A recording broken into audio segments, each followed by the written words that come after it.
حضور آج کل جین ٹرانسفر کی ٹیکنالوجی کافی ایڈوانس ہو گئی ہے اور کچھ ہیومن جینز انہوں نے آئسولیٹ کر لی ہیں، باقی 1-2 سال میں وہ ہیومن جین ہم سارا سیکوینس کر لیں گے. تو کئی سائنٹسٹ یہ کر سکتے ہیں اور سوچ رہے ہیں کہ ہیومن جینز کیونکہ سپیریئر ہیں یہ دوسرے جانور میں ٹرانسفر کر دیں. تو اس کی کس حد تک اخلاقی نقطہ نظر سے آپ کے نزدیک درست ہے؟ یہ وہ دخل اندازی ہے جس کے متعلق قرآن کریم میں نہایت ہی انذاری الفاظ میں ذکر فرمایا ہے. تمام سائنس کی ایجادات جو اس زمانے میں ہوئی ہیں ہر ایک کا بیج بالبداہت قرآن کریم میں موجود ہے، کوئی بھی نہیں جو نہ ہو. کسی پر قرآن کریم نے منفی تبصرہ نہیں فرمایا، مگر خدا کی خلق کو تبدیل کرنے کی کوشش کو واضحتاً شیطان کی طرف منسوخ کیا ہے کہ شیطان ان سے ایسا کرائے گا، اور اس کا انذار ساتھ ہی موجود ہے شیطان کے ساتھ کیا ہونا ہے. بس یہ اپنی تباہی کے سامان کر رہے ہیں. جہاں تک خدا تعالیٰ کی تخلیق کو طاقت دینے کے لیے کسی سائنسی ایجاد کا تعلق ہے، یہ قرآنی اصول کے مطابق اچھی ہے اور اس کو عالم و سالم کہنا چاہیے. مثلا اگر جینز کا استعمال بیماریوں کے رد کے لیے استعمال کریں، اگر جین کا استعمال انسانی ساخت کی حفاظت کے لیے جو خدا نے پیدا کی ہے تو عین قرآنی منشا کے مطابق ہوگا. اگر خدا تعالیٰ نے جو ساخت پیدا کی ہے مخلوق کی اس کو تبدیل کرنے کے لیے نہ کہ اس کی حفاظت کے لیے جین کا استعمال کریں تو یہ انسانیت کو ہلاک کرنے والی بات ہے، اور کوئی پتہ نہیں آئندہ انسان کی ہلاکت کبھی اسی بات میں بویا جائے. عجیب و غریب باتیں پیدا ہو رہی ہیں، ان کو سمجھ آنی چاہیے لیکن نہیں آ رہی. جو تجربہ انہوں نے معمولی جین کا تجربہ تو بہت ہی خطرناک نتائج پر منتج ہو سکتا ہے. جو تجربے انہوں نے نئی ڈرگس کے کیے ہیں ان میں ایسی ایسی حیرت انگیز باتیں سامنے آئی ہیں کہ جس سے پتہ چلتا ہے کہ انسان تو اب سمندر کے علم کے سمندر کے کنارے پر پھر رہا، ابھی تو پاؤں بھی نہیں بھیگے اس کے، کیونکہ اتنے گہرے اثرات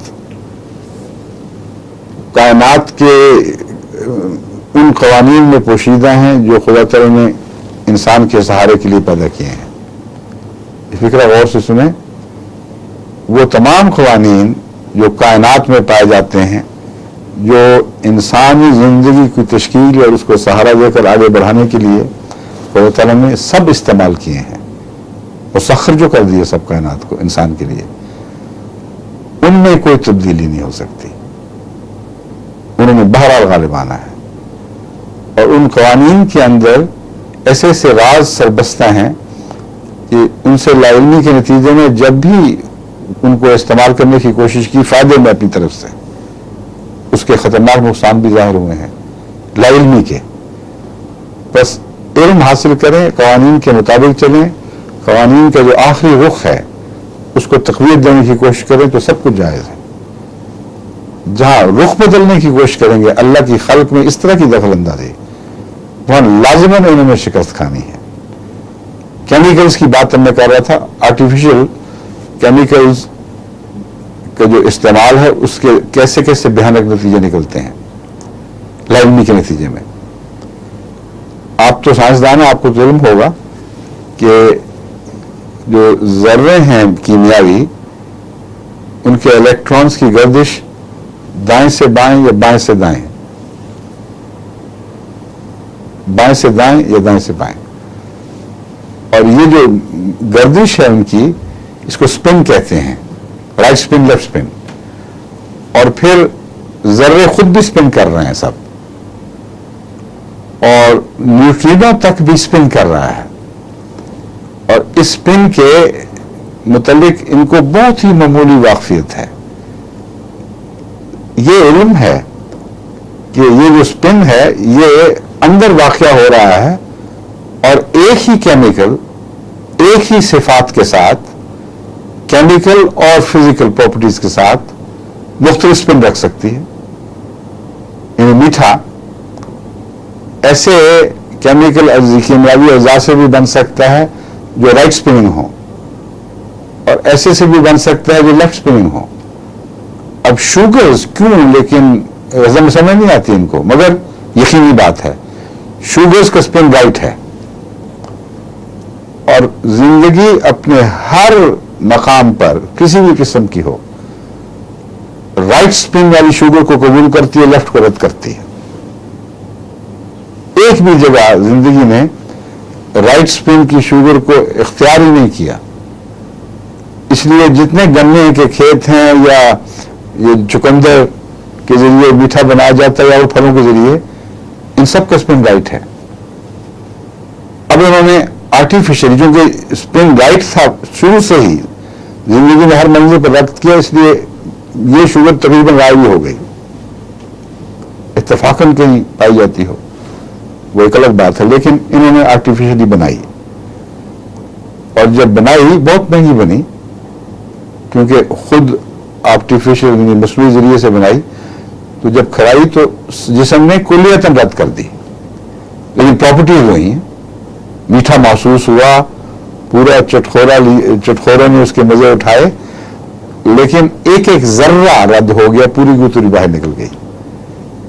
کیوں نکلی؟ جسم کو کیسے پتہ چلا کہ یہ رائٹ اسپن کر رہی ہے، لیفٹ اسپن کر رہی ہے؟ یہ تو ہے نا ایک نیوٹرل مثال، جس میں زندگی میں رد کر دی، کوئی نقصان بھی نہیں پہنچا. لیکن جو آج کل ڈرگ مافیا ہے، جو نئی نئی دوائیں بنا رہے ہیں کیمیکلز، انہوں نے ایک عورت کی حمل کی متلی روکنے کی دوا بنائی، اور وہ ایک زمانے میں بڑی پاپولر ہوئی کہ واہ واہ کیا دوا نکلی ہے. لیکن جب بچے پیدا ہوئے تو حیران رہ گئے کہ اسی دوا، اسی کیمیکل سے بعض عورتوں نے تو خوب فائدہ اٹھایا، ان کی متلی بھی رک گئی، ٹھیک ٹھاک تھی، بچے بھی ٹھیک ہوئے. بعض عورتوں کے بچے پیدائشی طور پر بعض جسمانی اعضاء سے محروم تھے یا وہ ٹوسٹڈ تھے، اور نہایت ہی خوفناک شکلوں کے، نہایت ہی عذابناک بچے پیدا ہوئے. اس پر تحقیق ہوئی آخر کیا وجہ. جب الزام لگایا یہ ڈرگ تھی، انہوں نے دیکھا اس میں تو کوئی فرق نہیں ہے. تب بعض سائنسدانوں نے اسپن کا خیال کر کے اس پر جب غور کیا تو حیران رہ گئے کہ وہی ڈرگ ہے، ایک اسپن ہو تو فائدہ پہنچا رہی ہے، دوسرا اسپن ہو تو گہرا آئندہ نسلوں کے لیے نقصان کا موجب بن جاتی ہے. اب یہ بتائیں، یہ اللہ کی شان، اس کی قدرتیں ہیں، انہیں کہاں یہ دخل اندازی کر سکتے ہیں؟ ان کو تو بہت ہی معمولی علم ہے. اتنا تو پتہ چل گیا ہے کہ بعض جگہ نقصان ہوتا ہے، اور بھی بعض حیرت انگیز چیزیں سامنے آئی ہیں. آپ نے کبھی لیمن اور اورنج کی خوشبو میں فرق دیکھا کہ نہیں دیکھا؟ پتہ ہے آپ کو فرق ہوتا ہے، صاف پہچانے نہیں جاتی لیمن اور ہے کوئی. شاید آپ کو یہ پتہ نہیں مگر کہ وہ کیمیکل جس سے خوشبو اٹھتی ہے وہ بالکل ایک ہے. لیمن میں جا کر وہ لیمن کی خوشبو نکالتی ہے، اور اورنج میں وہ اورنج کی مہک پیدا کرتی ہے. بڑی نمایاں فرق والی ہے. جب انہوں نے دیکھا کہ کیمیکل وہی ہے تو مزید تحقیقی تو پتہ چلا کہ صرف اسپن کا فرق ہے. اب یہاں نقصان والی بات نہیں، مگر ان صفات سے تعلق ہے جو اس کی فزیکل پراپرٹیز نہیں ہیں.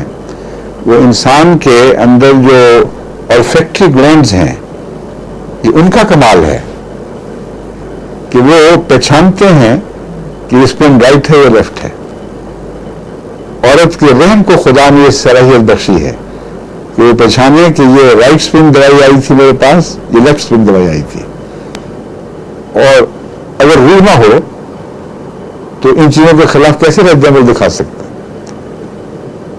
کیونکہ کوئی انسان بھی اسپن کا تصور بھی نہیں رکھتا سوائے ان چند سائنسدانوں کو جن کو اس بات کا علم ہے، اور وہ ان کی سوچ میں بات ہی داخل نہیں. اس بات کو کیسے معلوم کر لیتے ہیں جو باریک ترین راز ہیں، جن کو سائنسدان بڑی محنت سے، بہت ترقی یافتہ ذرائع سے معلوم کرتے ہیں کہ اس کیمیکل کا اسپن رائٹ ہے یا لیفٹ ہے، اور بلا شبہ انسان کو پتہ چلتا ہے. یہ تو اورنج ہے، یہ تو لیمن ہے، کوئی غلطی نہیں کرتا.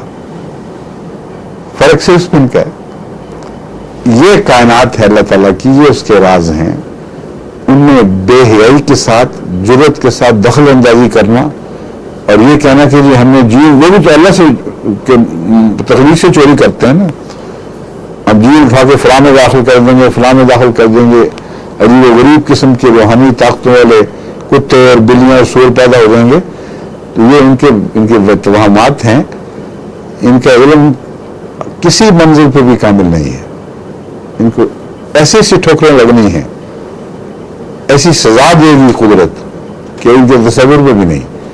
اس لیے امریکہ میں جو یہ موومنٹ چلی ہے، یہ مہم جاری ہوئی ہے کہ قانوناً ان کو بند کر دیا جائے کہ تمہیں اس سے آگے قدم نہیں رکھنا، بالکل درست ہے، میں بھی اس بات کا قائل ہوں، کیونکہ اور پہلے ہی ان کے بعض تجربے ناکام ہو کے خطرات پیدا کر چکے ہیں۔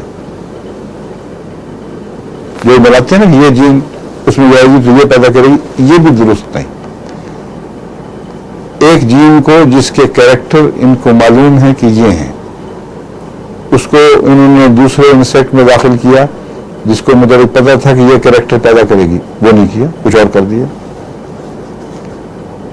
جو بیسک اصول ہے فزکس کا وہ یہاں اپلیکیبل ہے، یعنی یہاں اس کا اطلاق ہوتا ہے اس قانون کا کہ جو ریزلٹنٹ ہے وہ ایک حرکت کے اثر کو کتابیں میں ہوا کرتی، وہ ان 2 یا 3 حرکتوں کی مین، ان کی جو اوسط بنتی ہے اس کے تابع ہوتی ہے۔ ایک موز کو میں لکھ رہا ہوں، اگر یہ اکیلی حرکت ہے تو ادھر ہی جائے گی، اگر ساتھ یہ بھی شروع ہو جائے گا تو اب یہ اس نے بیچ کا ایک رستہ اختیار کیا ہے، اور وہ رستہ اگر 3 اثرات ہوں یا 4 ہوں تو کچھ اور ہوگا، اور بہت ہی کمپلیکیٹڈ سائنس ہے۔ بس آج کل جب یہ آٹو موبائلز یا انجنز میں، ہوائی جہاز وغیرہ کے اوپر یہ تجربے کرتے ہیں تو بہت باریک میتھمیٹکس ہے جس کے ذریعے یہ تمام اثرات کا آخری رخ معلوم کرنے میں کامیاب ہوتے ہیں۔ تو یہ ان کو کیا پتا کہ وہ جین دوسری جینز کے ماحول میں جا کر، اس سیٹ اپ میں، اس کروموسوم میں جا کر اجتماعی اثر کیا دکھائے گی، کوئی پتہ نہیں۔ اس لیے بڑی مہلک بات ہے، کیوں جی؟ بطور سائنسداں بڑے میرے قابل سائنسدان ہیں ماشاء اللہ۔ بالکل درست ہے جو آپ نے فرمایا، یہ ڈیوریٹری لیکسٹر ٹھیک ہے، آپ بتائیں۔